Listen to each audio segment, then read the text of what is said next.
வணக்கம் நண்பர்களே, இந்த ப்ராஜெக்ட்கான 7 ஃபீட் ஹைட் லெவலில் சன்ஷெட் லாஃப்ட் லிண்டலுக்கான கான்கிரீட் எல்லாம் கம்பிகள் கட்டி ஃபில் பண்ணியாச்சுங்க.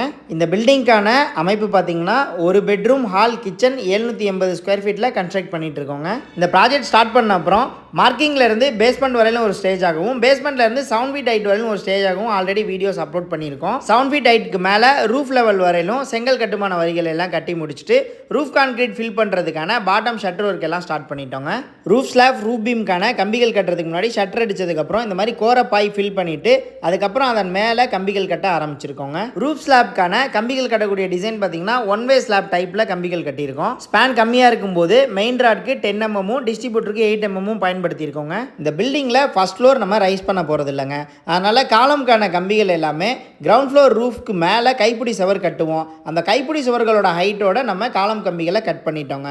ரூஃப் பீம் ரூஃப் ஸ்லாப்கான கம்பிகள் கட்டினதுக்கப்புறம் ரூஃப் கான்கிரீட் ஃபில் பண்ணுறதுக்கு முன்னாடி ரூஃப் கான்கிரீட்டுக்குள்ளே கன்சில்டு டைப்பில் வரக்கூடிய எலக்ட்ரிக்கல் பைப்லைன் ஒர்க் எல்லாமே பண்ணிட்டு இருக்கோங்க. ரூஃப் ஸ்லாப்பில் கன்சில்டு எலக்ட்ரிக்கல் பைப்லைன் ஒர்க் பண்ணும்போது கான்கிரீட் ஃபில் பண்ணுறப்போ கான்கிரீட்டோட அழுத்தம் தாங்காமல் பைப்லைன் டேமேஜ் ஆகாமல் இருக்கிறதுக்காக ஒவ்வொரு பைப்லைனுக்கான ஜாயின்ஸ்லையும் ஜங்ஷனுக்கான ஜாயின்ஸ்லையும் பிவிசி சொல்யூஷன் பயன்படுத்தி ஒட்டினதுக்கப்புறம் தான் கான்கிரீட் ஃபில் பண்ணுறோங்க. இந்த ஸ்டேஜில் எலக்ட்ரிக்கல் பைப்லைன் ஒர்க் பண்ணும்போது நம்மளோட வீட்டுக்குள்ளே ஃபேன் பாயிண்ட்ஸ்லாம் எங்கெங்கே வருது அப்படின்றத ப்ரீ பிளான் பண்ணி அந்த இடத்துல எல்லாம் ஜங்ஷன் வச்சதுக்கப்புறம் கான்கிரீட் ஃபில் பண்ணணுங்க. இந்த பில்டிங்கான ரூஃப் கான்கிரீட் ஃபில் பண்ணும்போது மழை அனௌன்ஸ்மெண்ட் பண்ணியிருந்தாங்க. ஸோ மழை வர அபாயத்தினால நம்ம மேனுவலாக மிக்ஸ் பண்ணி லிஃப்ட் பயன்படுத்தி கான்கிரீட் ஃபில் பண்ணாமல் ரெடிமிக்ஸ் கான்கிரீட் ஆர்டர் கொடுத்துருந்தோங்க. டால்மியா டிஎஸ்பி ரெடிமிக்ஸ் கான்கிரீட்லேருந்து நமக்கு சர்வீஸ் நல்லபடியாக பண்ணி கொடுத்தாங்க. எதுக்காக ரெடிமிக்ஸ் கான்கிரீட் ஆர்டர் கொடுத்துருந்தோன்னா நம்ம மேனுவலாக மிக்ஸ் பண்ணி போடும்போது நமக்கு ஒரு 6லேருந்து 7 மணி நேரம் இந்த ரூஃப்கான கான்கிரீட் ஃபில் பண்ணுறதுக்கு டைம் எடுத்துக்குங்க. நம்ம இந்த ரெடிமிக்ஸ் கான்கிரீட் ஆர்டர் கொடுக்கறதுனால 1.5 ஹவரில் நமக்கான ரூஃப் கான்கிரீட் ஃபில் பண்ணியாச்சுங்க. கான்கிரீட் ஃபில் பண்ணதுக்கப்புறம் கான்கிரீட்டில் ஏற்படக்கூடிய ஹைட்ரேஷன் ப்ராசஸ் மூலமாக கான்கிரீட்டோட மேற்பரப்பில் வெடிப்புகள் வராமல் இருக்கிறதுக்காக கான்கிரீட்டோட மேற்பரப்பை சீமார் பயன்படுத்தி இந்த மாதிரி கூட்டி விட்டுருந்தோங்க. மார்னிங் செக்ஷன் கான்கிரீட் ஃபில் பண்ணதுக்கப்புறம் ஈவினிங் டைமில் பார்த்தீங்கன்னா நம்ம கரை கட்டி அடுத்த நாள் காலையில் க்யூரிங் பர்பஸ்க்காக தண்ணீர் தேக்கி நிப்பாட்டியிருந்தோங்க. ரூஃப் ஸ்லாப் கான்கிரீட் க்யூரிங்காக 21 நாள் நம்ம தண்ணீர் தேக்கி நிப்பாட்டியிருந்தோங்க. அதுக்கப்புறம் பாட்டமில் இருக்கக்கூடிய ரூஃப் ஷட்டர் எல்லாமே ரிமூவ் பண்ணிவிட்டு கைப்பிடி சவர்கள் கட்டியிருக்கோம். படிக்கட்டுகள் வரக்கூடிய இடத்துல மட்டும் படிக்கட்டுகளுக்கு மேலே 7 ஃபீட் ஹைட் வரையிலும் நம்ம செங்கல் கட்டுமான சவர்களை உயர்த்தியிருக்கோம். கிரவுண்ட் ஃப்ளோர் மட்டும் கட்டுறதுனால படி வழியாக மழைநீர் உள்ளே வராமல் இருக்கிறதுக்காக படிக்கட்டுகளுக்கு மட்டும் மேலே 7 ஃபீட் ஹைட்டில் செங்கல் கட்டுமானத்தை உயர்த்தி அதுக்கு மேலே தகர ஷீட்டு பயன்படுத்தி க்ளோஸ் பண்ணிடுவோங்க. செங்கல் கட்டுமான சுவர்களை பூச்சி வேலைகள் ஆரம்பிக்கிறதுக்கு முன்னாடி தொடர்ந்து நல்லா க்யூரிங் பண்ணணுங்க. வீட்டுக்கு வெளிப்புறம் இருக்கக்கூடிய சுவர்களுக்கு பூச்சி வேலைகள் ஆரம்பிச்சிட்டோம். ஸோ இந்த பூச்சி வேலைகள் ஆரம்பிக்கிறதுக்கு முன்னாடி நம்ம ஆசாரியரை பயன்படுத்தி நில ஜன்னல்கள் எல்லாமே ரெடி பண்ணியிருக்கணுங்க. வீட்டுக்கு உட்புறம் எலக்ட்ரிக்கல் சுவிட்ச் போர்டு வரக்கூடிய இடங்கள்ல எல்லாமே கன்சில்டு டைப்பில் பைப்லைன் ஒர்க் பண்ணுவோம். ஸோ அது எல்லாமே பூச்சி வேலைகள் ஆரம்பிக்கிறதுக்கு முன்னாடி வாலில் இந்த மாதிரி காடி எடுத்து அந்த பைப்லைன் ஒர்க் எல்லாமே கம்ப்ளீட் பண்ணியிருக்கணுங்க.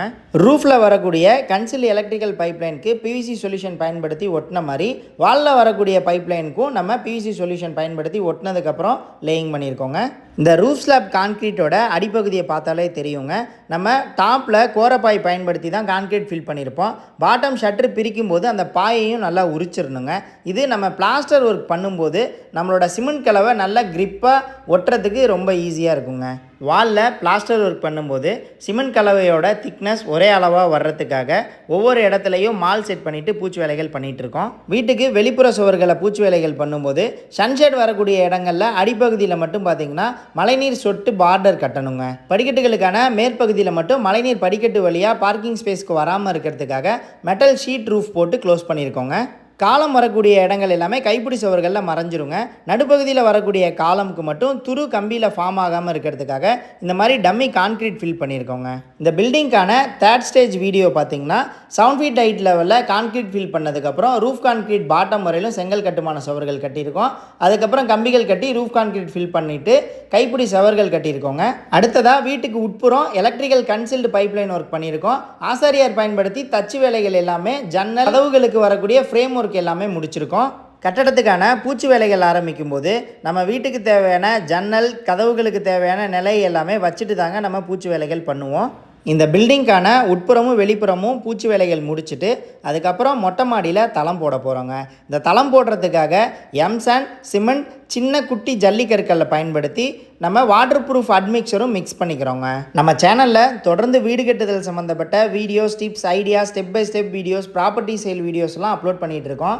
நம்ம சேனலை சப்ஸ்கிரைப் பண்ணாமல் பார்க்குறவங்க சப்ஸ்கிரைப் பண்ணி நமக்கும் சப்போர்ட் பண்ணுங்கள். பூச்சி வேலைகள் முடித்ததுக்கப்புறம் வீட்டுக்கு உட்புறம் பெட்ரூம், கிச்சனுக்கு தேவையான ஸ்டோரேஜ் பர்பஸ்க்காக 7 ஃபீட் ஹைட்டுக்கு கீழே கடப்பாக்கல் பயன்படுத்தி இந்த மாதிரி செல்ஃப் கட்டி கொடுத்துருக்கோங்க.